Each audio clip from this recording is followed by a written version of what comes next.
Hi everyone and happy Easter. I meant to do this earlier, but we're still allowed to go out for exercise, and my son raced out for a cycle. He's the cameraman here. But I did wish I'd done this earlier because so many of you have said such lovely things, and it's a really hard act to follow. I had to wait because I'd given up booze for Lent, and I haven't had a drop since the Burns night on the 25th of January, so this is probably going to hit me a bit hard. And so what to have? Well, you probably heard from Jen that we've just both had the coronavirus, so that is definitely out. And unlike Di, I'm not going to put it down the sink. I did consider having some fizz. Those that know me know that this is my drink of choice, and if I do a bit of a punt here, this is my Uncle Graham Beck, which as far as I'm concerned is still the best bubbles you can get outside of the Champagne region in France.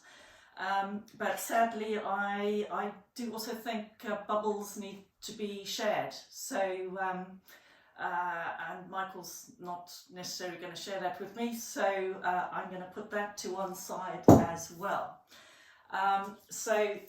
In short, for my shot, in the UK they have a peculiar habit of infusing really good gin with berries and stuff. I'm not quite sure why they do that, but anyway, back in October my new chap and I, yes, I've got one of them now, foraged for some sloe berries, and we fermented it and all sorts of stuff and had it for Christmas. So I'm going to try and have a small shot of that, and just a small one because it's pretty potent. I think I might get Michael to come and have one here with me, because this is a bit of a forfeit. One, because I didn't send him to college. It was an awfully long way, even from Cape Town to Grahamstown, so I decided from the UK 6,000 miles was way too far to let go of my boy. And another reason for drinking this is that is for all you grannies and granddads out there. Congratulations. I also have huge admiration for those of you who've had long marriages. Can't say that I managed that, but I'm also going to drink as a result of having made this with my chap, that there's a particular pleasure in rediscovering love and lust in the middle of one's 50s. So I'm going to drink to that. Come on, Michael, come and share that.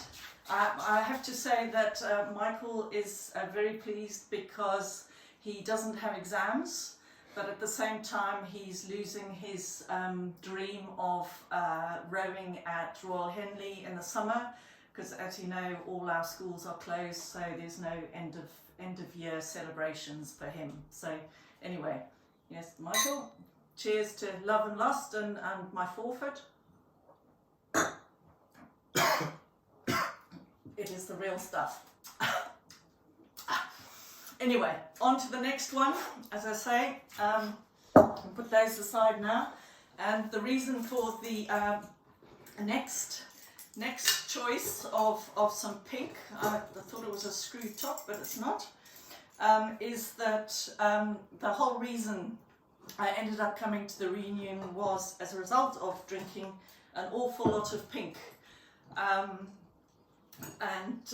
I wasn't coming to the reunion, but I had this great day with Di, who's our wonderful coordinator of getting us together in the UK, and whenever there's a good excuse for knitting or whatever, somebody visiting, and Helen was visiting.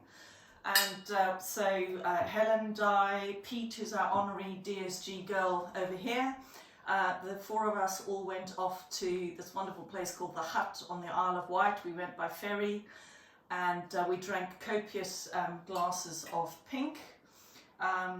We also drank copious glasses of pink when we returned to Di's. And I'm going to put some ice in there.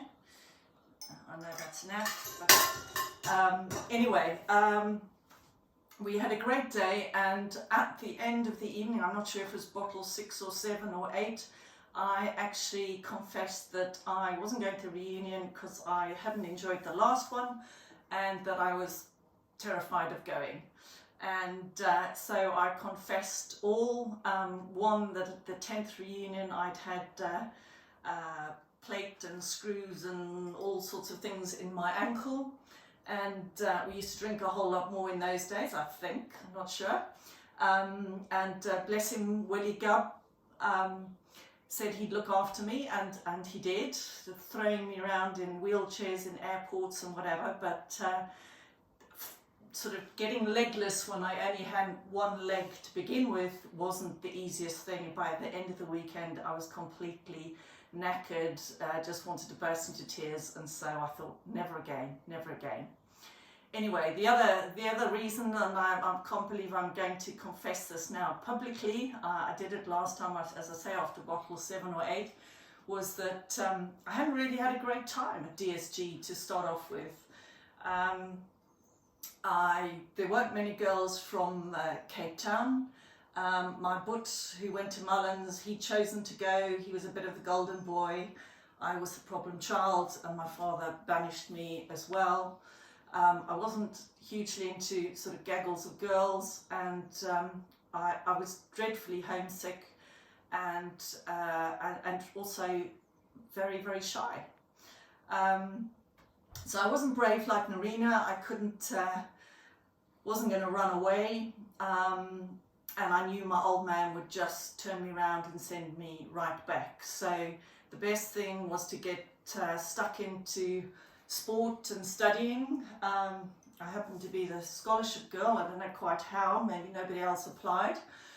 So I couldn't even do the subjects I wanted to do at school. I would have loved to have done art and French and domestic science and all those kind of creative-y things. Instead, I had to do physics, chemistry, maths, and all that sort of stuff. Anyway, I survived my first year with, as I say, getting stuck in, and it did get better. And then, of course, in Standard 8 we had the joyful addition of college, and things got a whole lot more interesting and entertaining after that. Anyway, at the end of my confession to die in heaven, I think Pete had scuttled off to bed by then. They told me I wasn't alone in having wobbles and insecurities, and that I had to get a grip and just come along to the reunion. And yeah, I am so grateful I did. What an absolutely wonderful week it was.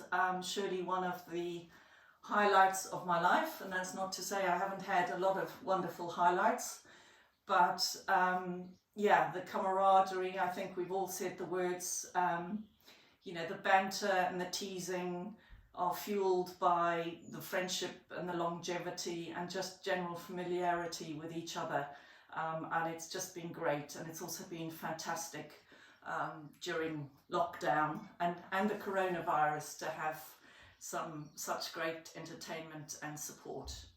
And what I also want to say is, despite I think even for those of us who are in showroom condition, and here's to a number of our lot who are still looking fantastic. There are those of us who maybe have erred on the side of going for comfort rather than speed these days. I've always been one of those. And whether lockdown is showing the true colours of your locks, or you're a Bleskop or a Rooikop, I think underneath we're all still those teenagers at heart. I'm babbling on. My nomination, I was just beaten to it by George. So my nomination was for Pete Ann, who was a good friend, and I spent many a lovely Sunday on his farm, on the back of his bike, and going spring hare hunting, whatever.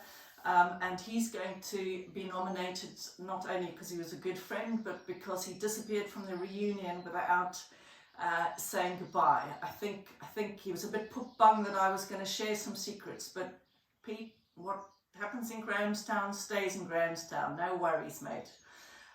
There's still some girls, I think, that have been nominated that need to step up to the plate, but I won't say any of those. I think the only person who wasn't mentioned is Jill. So Jill and Pete, you're next. Anyway, chaps, I think I've babbled on for too long. I should have been drinking. And I'm not going to throw it back. I'm going to enjoy it. But just look after yourselves in lockdown. You're all wonderful, and love you guys and girls. Cheers.